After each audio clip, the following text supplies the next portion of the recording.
From the St. Louis Public Radio Newsroom, this is The Gateway. It's Monday, February 9th. I'm Abby Larico. People often associate frostbite with mountaineers or athletes exposed to the cold. It's also a risk that people experiencing homelessness face in the winter months. My hands and feet was hurting so bad when I got in my cousin's truck. I knew it. I was just waiting on the dark, skin to start dying. St. Louis Public Radio's Sarah Fentem reports on how one freezing night can create lasting health problems for a community's most vulnerable. That story's coming up after this news on The Gateway. St. Charles officials will consider a permanent ban on large-scale data centers. This comes after months of public pushback over energy and environmental concerns. Members of the city's Planning and Zoning Commission will meet at City Hall at 6 o'clock tonight to hold a public hearing on the possible ban. A second hearing will be held at a city council meeting in March if the commission supports the measure. The hearing comes 6 months into a moratorium on new data center proposals after developer Clayco proposed a $1 billion project in the area that drew heavy pushback from residents. Officials put the one-year ban into place as a result of that outcry. The Army Corps of Engineers is beginning to demolish 6 homes in Florissant today. St. Louis Public Radio's Kate Grumke reports it's because of radioactive contamination from the Manhattan Project. The 6 homes are next to Coldwater Creek in Florissant, which is contaminated from World War II-era radioactive waste. The Army Corps says it needs to remove contaminated soil underneath the foundations. The demolitions show the seriousness of the problem, says Chantel Jones, the chair of the North County Community Advisory Group. It's a significant moment for this community, one that carries both progress and pain.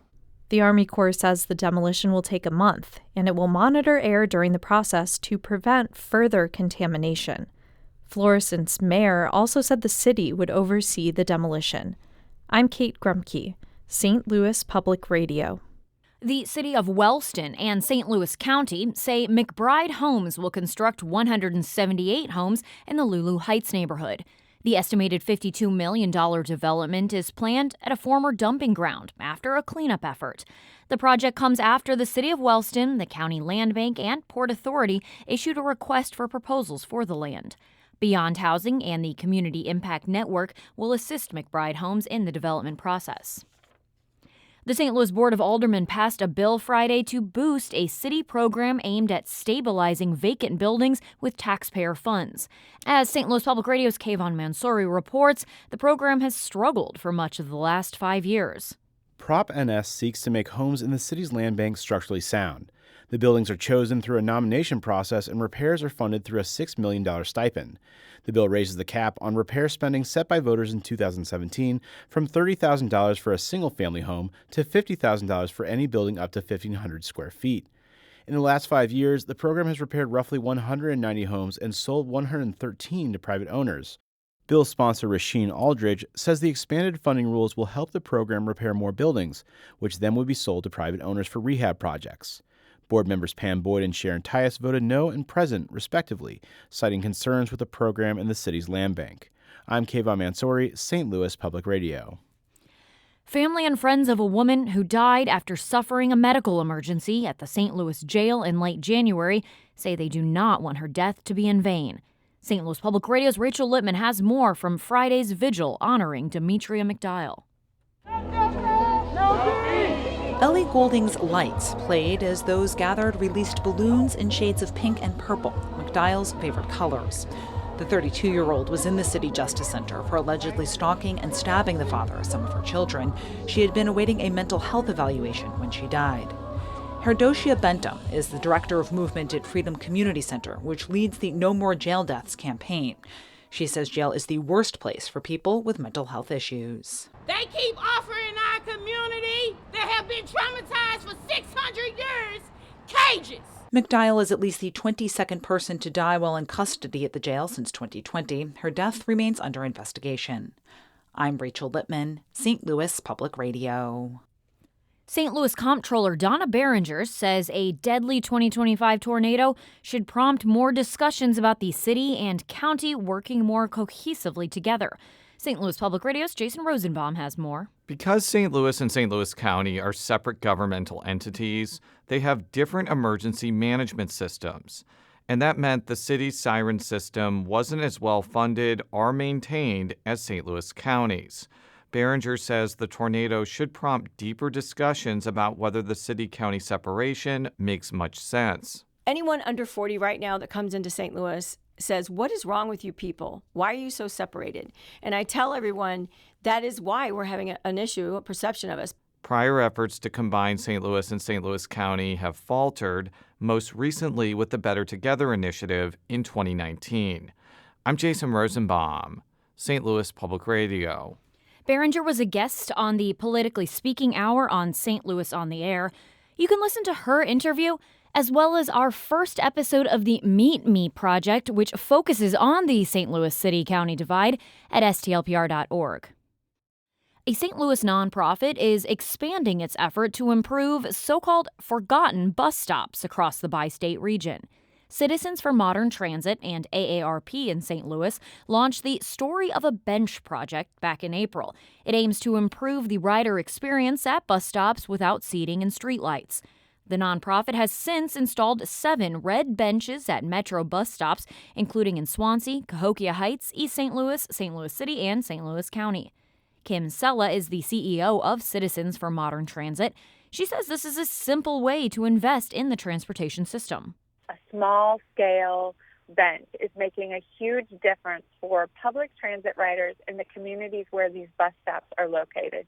And so we're hoping that through this program, people realize that transit is a critical component of the transportation system in St. Louis, whether they ride it or not. Sella says at least 7 more benches will be installed throughout the region this year, including in Maplewood and Fairview Heights.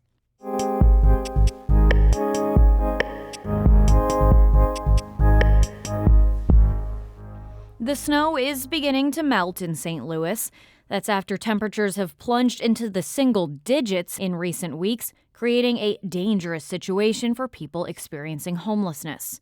St. Louis Public Radio's Sarah Fentem takes a closer look at the issue of frostbite and how one cold night can create health effects that last a lifetime. It's been months since Tanya Henderson has felt her hands. She's from California, but has been in St. Louis about a year, sometimes sleeping on church porches or in a tent. She was outside this winter when overnight temperatures hit single digits. A doctor told her her hands have frostbite. Man, I'm telling you, it really hurts. These freeze bites, it ain't no joke, and it's ice. Her hands look as if they've been dipped in white wax. I'm wearing 2 packs of warmers, 3 pairs of gloves, just trying to save my fingers, which they're unsavable now because I think I lost the feeling. People often associate frostbite with athletes exposed to cold or children who don't bundle up. But those experiencing homelessness face a significantly higher risk of frostbite in the winter months. Dr. Nathaniel Nolan is the founder of StreetMed STL, a group that provides medical care and outreach services for people living on the street. He says he regularly sees frostbite in the people he helps. He explains as the body conserves warmth in the torso, blood vessels in fingers, toes, and other extremities constrict. Ice literally forms inside the tissue. And that kind of just causes this cascade of tissue damage that's ongoing and doesn't have enough blood flow to recover. Nolan explains the most serious cases can lead to amputation. It's almost like it's a grape dying on the vine.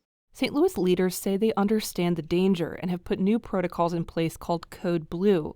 When it's colder than 25 degrees, the city operates warming buses, opens emergency beds at shelters, and activates rally points where residents can receive help and get warm. Earlier this year, Toriano Rice used the bus to get to one of the city's emergency shelters. I'm a 53-year-old homeless man from St. Louis, Missouri, born and raised St. Louis, Missouri. Rice says once he was there, he got into an argument with shelter workers after he kept getting up to use the restroom. He says a side effect of undertreated diabetes. Rice says workers at the shelter told him to leave. He thought he could get on a bus or find another shelter, but he struck out with both plans. And I felt like I was being put out for nothing, and so I was angry about that. I just wanted to get the hell away from these people. He began walking through the cold toward a relative's house on the north side, about 6 miles away, with no gloves and wearing mesh Reebok shoes. After walking for hours, his cousin put him in a pickup truck to get warm, and he knew something was wrong. My hands and feet was hurting so bad when I got in my cousin's truck. I knew it. I was just waiting on the dark, the skin to start dying. Advocates, researchers, and health providers all say the best way to prevent frostbite is to find reliable, warm shelter. But shelters are not always open, available, or welcoming. Rasmus Jorgensen, a spokesman for Mayor Kara Spencer, says the city's activated hundreds of shelter beds this winter, and shelters haven't had to turn anyone away. However, he acknowledges the need for better shelter access and says leaders are in conversations to open a new shelter in the western part of St. Louis. StreetMed's Dr. Nolan says the real question is why one of the wealthiest countries in the world still allows people to freeze so much their limbs are permanently damaged. People want to erase the problem on the back end, right? Like, we have this problem. How do we wipe it away so that I don't have to see it on my drive to work? But no one's saying, how do we move upstream so that people never are in such dire circumstances to begin with? I'm Sarah Fentem, St. Louis Public Radio. Rob Edwards edited that piece. The Gateway is a production of St. Louis Public Radio, a listener-supported service of the University of Missouri-St. Louis. Music by Ryan McNeely of Adult Fur. I'm Abby Larico, and from the St. Louis Public Radio newsroom, thanks for listening to The Gateway.